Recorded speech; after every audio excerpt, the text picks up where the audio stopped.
तर राम राम भावांनो, सगळ्यांना जय शिवराय. तुमच्या सगळ्यांचं स्वागत आहे मिनी ब्लॉगच्या 17व्या दिवशी. तर आवरून नाश्ता केला आणि लवकरच निघालो मॅट हॉलमध्ये, कारण आज होती प्रॅक्टिस. आता तुम्ही म्हणता आज रविवार आहे तरी पण प्रॅक्टिस कसं काय, तर UWWच्या कॅम्पमुळं आपल्याला रविवारी पण प्रॅक्टिस घ्यावी लागली. आज होत्या ग्राउंड बाउट. ह्या आहेत मेहक मॅम. ह्या आपल्या बाऊटच्या व्हिडिओ बनवतात आणि ह्यांच्या व्हिडिओमुळंच तर आपल्याला टेक्निक एक्सप्लेन करण्यासाठी खूप मदत होते. आणि ते तिथून आलो आपण डायरेक्ट बास्केटबॉल खेळायला आणि आज पण मॅडमला हरवलं आपण. तर बास्केटबॉल खेळून आपण मारला मस्तपैकी जेवणावर ताव आणि जेवण करून झाल्यावर थोडी घेतली झोप. आणि आज आली होती आपल्याला ही नवीन डायरी 2026च्या अपडेट लिहिण्यासाठी. आता मी काय लिहिणार आहे ह्याच्यात असो, पण चांगली वाटली म्हणून ठेवली. त्यानंतर आलो आपण रात्रीच्या जेवणासाठी. तर मस्तपैकी आज जेवण केलं.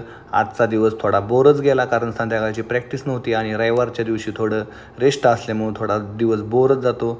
आणि जेवणावर ताव मारल्यानंतर आम्ही ह्या मिल्कशेकवर पण ताव मारला आणि तिथून आलो आपण रूममध्ये. आणि आजचा हा मिनी ब्लॉग आणि बोर ब्लॉग इथं संपवला. धन्यवाद. Good night.